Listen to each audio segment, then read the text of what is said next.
नमस्कार दोस्तों, मैं अजित आप सभी का स्वागत करता हूं साई एजुकेशन के ऑफिशियल यूट्यूब चैनल पर। तो दोस्तों, इस वीडियो में हम मैथ के 10 इंपॉर्टेंट क्वेश्चंस के ऊपर डिस्कशन करने वाले हैं जो रेलवे, एसएससी और सब विभिन्न एग्जामों में आए हुए क्वेश्चंस होते हैं। तो वीडियो को पूरा देखिएगा। चैनल पर नए हैं तो चैनल को सब्सक्राइब कर लीजिए। तो चलिए वीडियो को शुरू करते हैं। तो आज हम इस इस वीडियो में मैथ के इंपॉर्टेंट क्वेश्चन जो कि आप सभी के लिए महत्वपूर्ण है, रेलवे के विभिन्न एग्जाम,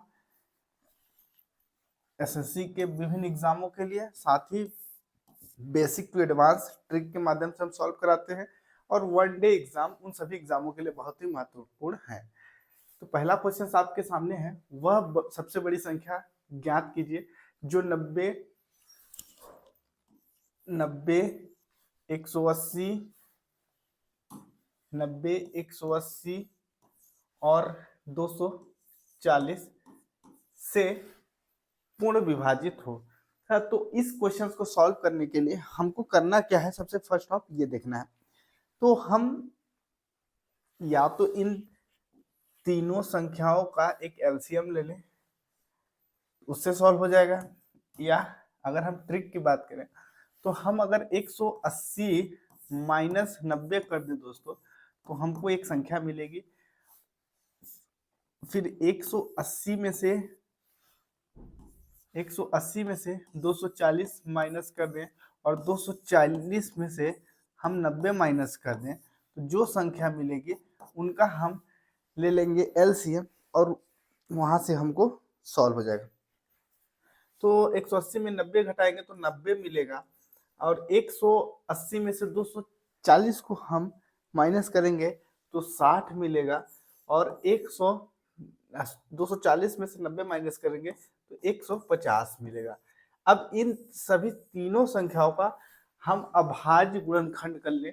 अभाज्य, तो अगर हम 90 की बात करें, 90 की, तो 90 के लिए 2, 3, 3 गुणे 5 होगा, क्योंकि 2 तिहाई 6, 6 त्रिक 18, 18 पंचे 90 होता है। यहाँ से हमको ये मिल गया 90 के लिए। 60 के लिए बात करें तो 2 गुणे 3, 3 दूना 6, मतलब 2 तिहाई 6, 6 पंचे 30, 30 दूना 60, ये हो गया। तो ये यहाँ से इतना मिल गया, या इसको हम ऐसे भी कर सकते थे, 2 गुणे 3 गुणे, ठीक है, ये इसी तरीके से यहाँ पे ठीक था। देन आगे हम क्या करेंगे, 150 के लिए, 150 के लिए हम इसी तरीके से सॉल्व करेंगे। तो यहाँ पे 2 गुणे 3, तो 3 ये हो गया 6, 6 पंचे 30, 30 पंचे 150, ये हो गया। अब इनमें से हमको संख्याओं को छांट लेना है। तो जैसे कि 1 2 यहाँ से, 1 3 यहाँ से और 1 5 यहाँ से, 2 गुणे 3 गुणे 5 हमको मिल जाएगा। तो 3 दूना 6, 6 पंचे 30, 30 का मतलब ऑप्शन नंबर सेकेंड इस क्वेश्चन का राइट आंसर है। 30 से अगर आप सभी संख्याओं को डिवाइड करेंगे तो आसानी से वो संख्याएं कट जाएंगे, और बाकी अब संख्याओं से काटेंगे तो कोई ना कोई अंक रुक जाएगा बीच में, मतलब दशमलव में आएगा। अगला क्वेश्चन, एक पुस्तक का अंकित मूल्य 700 रुपए है, लेकिन खुदरा विक्रेता को 20% की छूट मिलती है। यदि खुदरा विक्रेता को अंकित मूल्य पर बेचता तो लाभ प्रतिशत ज्ञात करना है। देखिए, जो मार्केट प्राइस है, एमआरपी या अंकित मूल्य जिसको हम कहते हैं, वो है 700 रुपए, ठीक है, 700 मार्केट प्राइस 700 रुपए। अगर जो लेने वाला व्यक्ति है, जो खुदरा रिटेल कस्टमर है, तो वो 20% की छूट मिलती है। तो 700 का हम 20% अगर निकाल देंगे तो 2 जीरो से 2 जीरो कट जाएगा, 7 दूना 14, 140 मिलेगा। मतलब 700 रुपए का प्रोडक्ट है, उसमें 140 रुपए माइनस कर देंगे तो 560 रुपए की एक्चुअल वैल्यू उस प्रोडक्ट की होगी। अब चूंकि वो 560 की वैल्यू हो गई, लेकिन वहां पे ये हुआ कि अगर छूट नहीं देता तो वो प्रोडक्ट बेचता तो उसको कितना प्रॉफिट होता। तो 140 रुपए का डिस्काउंट ओवरऑल देखने को मिला। तो 140 रुपए का डिस्काउंट किस पे दिया गया, 700 पे, क्योंकि 700 रुपए ही अंकित मूल्य है, इंटू हम 100 कर देंगे, एक दो जीरो से दो जीरो कट गया, 7 एक कम 7, 7 दूना 14, तो ओवरऑल 20% का यहाँ पे डिस्काउंट देखने को मिला। मतलब 20% का प्रॉफिट होता अगर अंकित मूल्य पर वो प्रोडक्ट को बेचा होता। तो कहने का मतलब ये है कि अगर आप एक प्रोडक्ट 700 रुपए की वैल्यू थी और उस पर कोई खुद रिटेल कस्टमर आया और वो सामान को अगर लिया तो 20% का उसको डिस्काउंट दिया गया, ठीक है।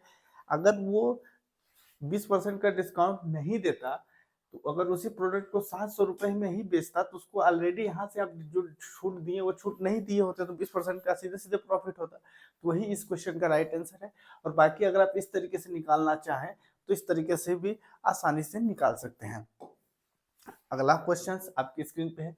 एक व्यक्ति अपने धन का 18% खो देता है और शेष 87% खर्च करने के बाद उसके पास 122 रुपए बचते हैं, तो उसके पास मूल रूप से कितना धन या कितना अमाउंट था।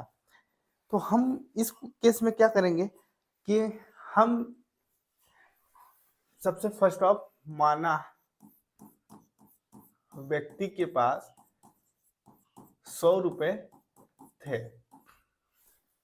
100 रुपए थे, तो 100 रुपए में से 18% की बात कर रहा है, तो 100 में से 18% यानी 18 रुपए वो खो देता है। खो मतलब उसके पास गुम हो जाते हैं, गुम हुए रुपए 18 रुपए है। तो हम 100 में से 18 माइनस करेंगे तो हमको यहाँ पे कितना मिलेगा, 82 रुपए, 82 रुपए उसके पास रिमेनिंग अमाउंट बचे।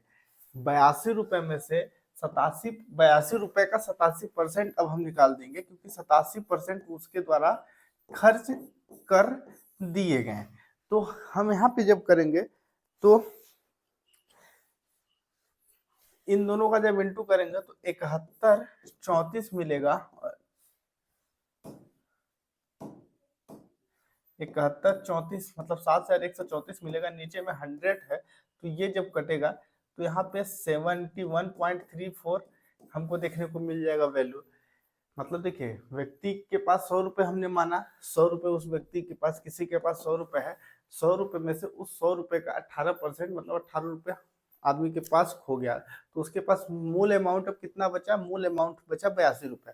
82 रुपए का 87% हम खर्च कर देते हैं, तो उस व्यक्ति के पास खर्च कितना किया, वो 71.34 रुपए, 71.34 रुपए खर्च कर दिया आदमी के द्वारा। तो यहाँ पे मेनली जो मूल अमाउंट था वो 82 रुपए था, 82 रुपए में 71.34 रुपए खर्च हो गया, तो बचा कितना, तो बचा हुआ अमाउंट है 10 रुपए, 10.66 रुपए रिमेनिंग अमाउंट, जो अभी उस व्यक्ति के पास रिमेनिंग अमाउंट, उस व्यक्ति के पास जो बचे हुए अमाउंट हैं। चूंकि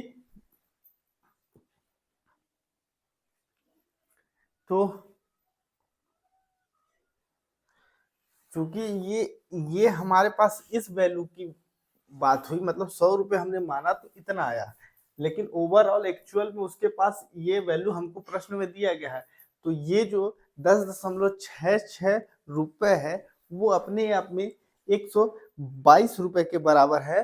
तो 100 रुपए कितना, तो 122 जब 10.66 रुपए है तो इसका हम 100% निकाल देते हैं, यानी वो 100 के था। मतलब देखिए इतना हमने सॉल्व किया तो हमारे पास ये जो 10 रुपए 66 पैसे या 10.66 पैसे बचे हैं, ये बची हुई अमाउंट है, जबकि प्रश्न में कह रहा है कि उसके द्वारा जो बचे हुए रुपए हैं उसके पास 122 रुपए हैं। तो 122 जब 10.66 है तो 100% कितना होगा। तो जब अगर हम 100% निकालेंगे तो 10.66 से 122 को 10.66 से डिवाइड करेंगे, तो जब इसको हम करेंगे तो 11.4446 ऐसे ही ये आगे चला जाएगा। जब हम इसको इंटू कर देंगे तो हमारे पास ऑप्शन नंबर थर्ड आ जाएगा 1144.5। इस क्वेश्चन का राइट आंसर हो जाएगा। अगला क्वेश्चन, यदि 4 पुरुष या 8 महिलाएं किसी काम को 12 दिन में पूरा कर सकती हैं, तो 9 पुरुष और 6 महिलाएं उसी काम को कितने दिन में पूरा कर सकते हैं, ये ज्ञात करना है। तो यहाँ पे ये कह रहा है ना 4 मेल इक्वल है 8 वुमेन के, मतलब 4 पुरुष 8 महिलाओं के कार्य करने की क्षमता के बराबर है इनकी वैल्यू। तो यहाँ पे हम क्या करेंगे कि इसको m बटा हम w लिख लेंगे, m मतलब मेल और w मतलब वुमेन। तो हम इक्वल करेंगे तो 8/4, तो 4 एकम 4, 4 दूना 8, मतलब मेन की क्षमता 2 है तो वुमेन की क्षमता 1 है। यहाँ पे कहने की बात ये है, मतलब आदमी जो है एक दिन में एक काम दो काम कर रहा है, तो महिलाएं उसी काम को, सिंगल महिला एक काम करेगी। ठीक, तो यहाँ से हमको एफिशिएंसी मिल गई, यानी क्षमता मिल गई। तो 4 पुरुष 12, 4 male into 12 days equal to 8 women into 12 days equal to total work, मतलब कुल कार हमको मिल जाएंगे। तो 12 दूना 24, 12 3 36, 12 चौक 48। अब या तो हम जैसे ये हमने तो देखिए 12 दूना 24, 12 3 36, 12 चौक 48, 48 m इक्वल टू 12 8 96 w, ये हो गया। यहां से हमने मेल की वैल्यू निकाली है 2, तो 48 गुणे 2, और वुमेन की वैल्यू निकाली है 1, तो 48 दूना 96 इक्वल टू 96, इधर से हमको मिल गया। तो ये जो 96 हमको मिला है ना, ये 96 है कुल वर्क, मतलब इधर से ओनली फॉर 96 को आपको लेना है, और ये 96 है टोटल वर्क, मतलब कुल कार हमको 96 मिल गए। 96 काम हमको करवाना है। 9 पुरुष व 6 महिला उसी कार्य को कितने दिन में करेंगे? 9 पुरुष 9 मेल प्लस 6 वुमेन, टोटल कार है 96। मेल मतलब 9 गुणे 2 प्लस 6 गुणे 1 बराबर 96, क्योंकि यहाँ से हमने आदमियों की क्षमता निकाला हुआ है और महिलाओं की क्षमता भी। तो 9 दूना 18 प्लस 6 कम 6 इक्वल टू 96। तो यहाँ से हो गया ये 24 और इधर हो गया 96। 24 अब बस इसको हम काट देंगे तो 4 से ये कट जाएगा। 4 इस क्वेश्चन का राइट आंसर, 24 चौको 96 होता है। इस क्वेश्चन का right answer option number second है। तो इस तरीके से आप ऐसे क्वेश्चंस को भी सॉल्व कर सकते हैं। अगला क्वेश्चन, 32 वस्तुओं का विक्रय मूल्य, 32 वस्तु हैं, उसका जो सेलिंग प्राइस है या सेलिंग अमाउंट है, विक्रय मूल्य जो है वो है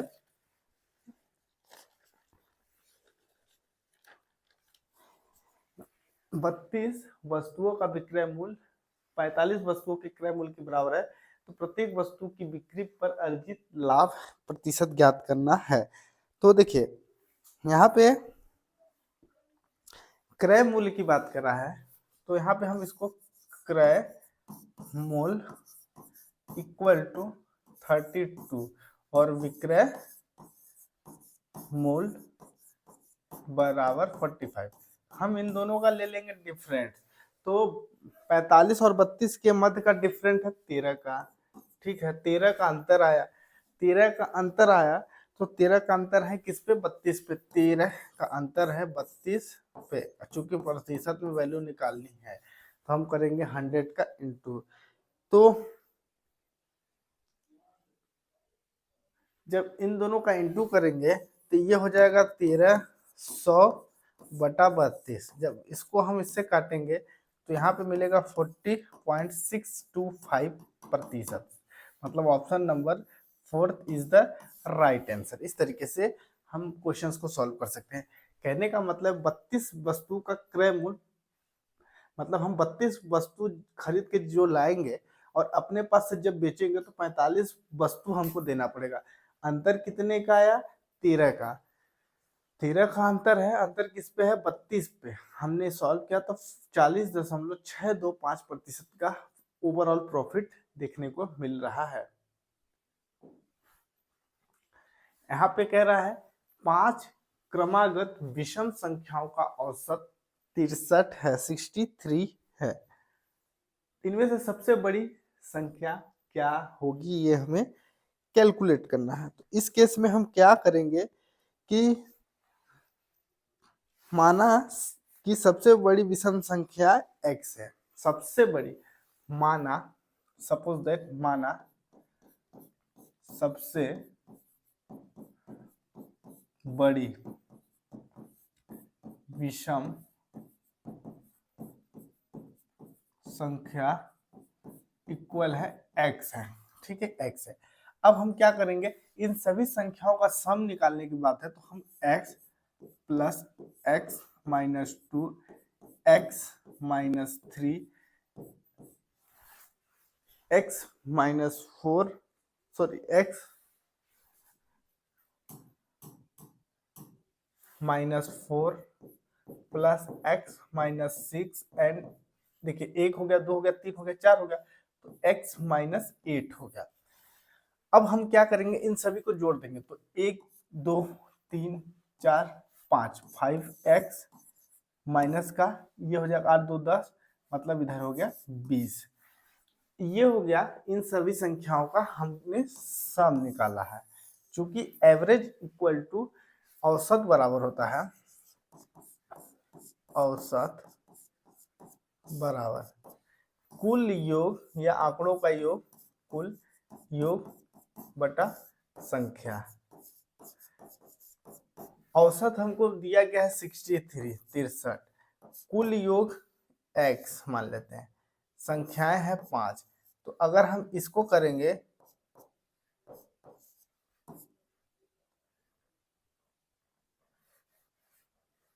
315, x की वैल्यू 315 मिल गई। अगर हम 315 की वैल्यू को यहाँ पे 5 गुणे 315 माइनस 20 अगर कर दें तो हमको फिर 5 से डिवाइड करना पड़ेगा।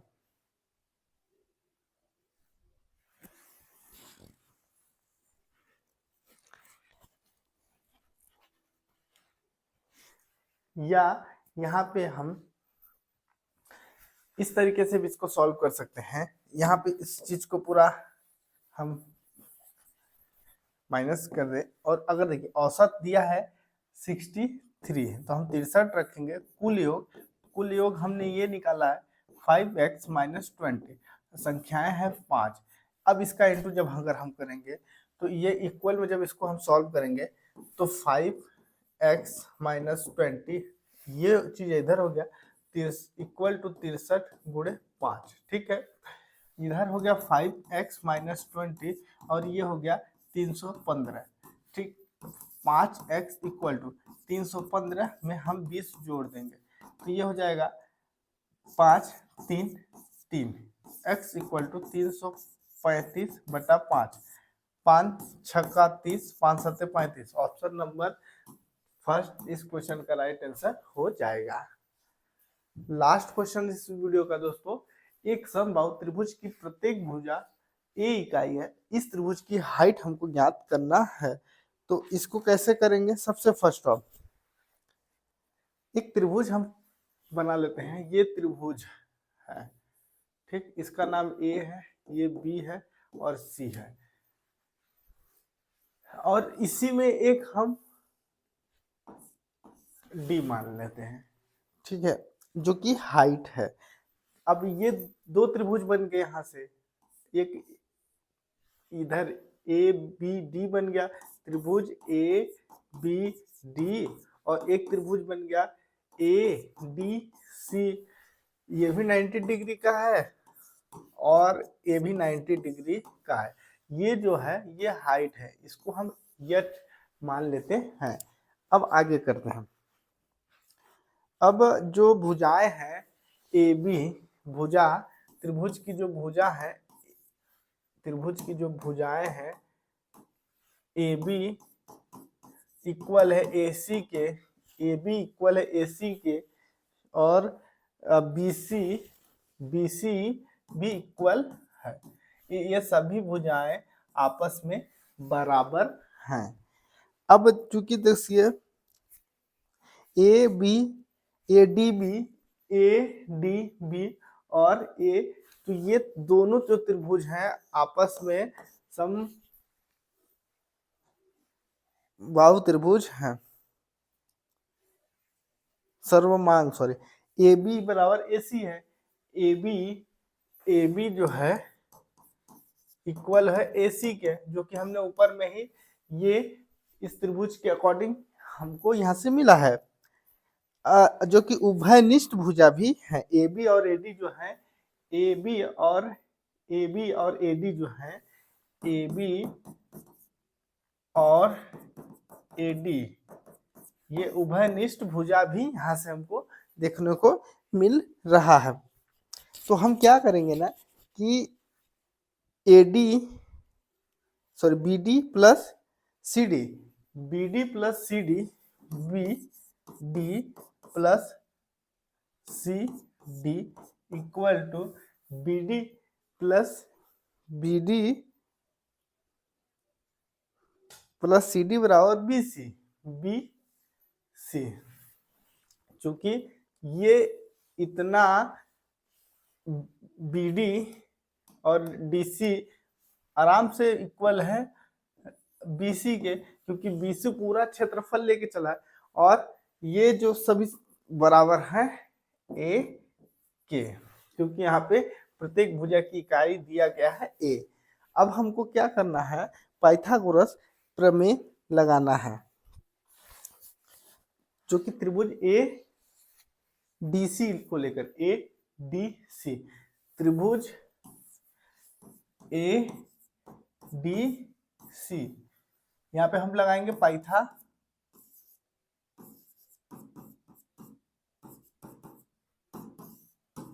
प्रमेय से, पाइथागोरस प्रमेय से लंब आधार। तो हम क्या करेंगे? डी सी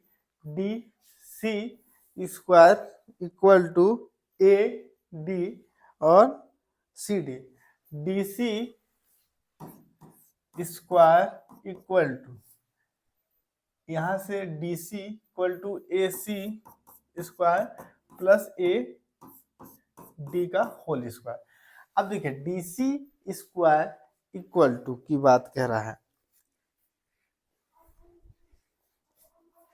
तो बी और डी की बात करें तो बी और डी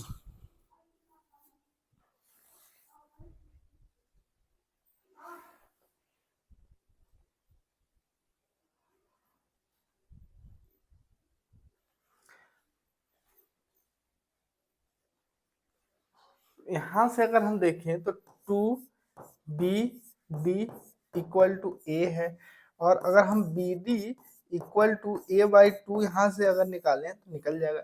यही वैल्यू हम यहाँ पे पुट कर देंगे, पुट करेंगे तो देखिए DC चूंकि हर एक भुजा की वैल्यू हमको मिली हुई है यहाँ पे ए, तो हम DC का मतलब ए स्क्वायर, AC हमको निकालना, AD निकालना है, और AC का मतलब AC का मतलब हमको दिया हुआ है जो हमने यहाँ से निकाला a/2 का होल स्क्वायर। तो यहाँ से हमको मिल गया a स्क्वायर, और जब उधर वाली जो संख्या है मतलब a बटा स्क्वायर है, तो ये हो जाएगा a स्क्वायर बटा 4 प्लस AD का होल स्क्वायर।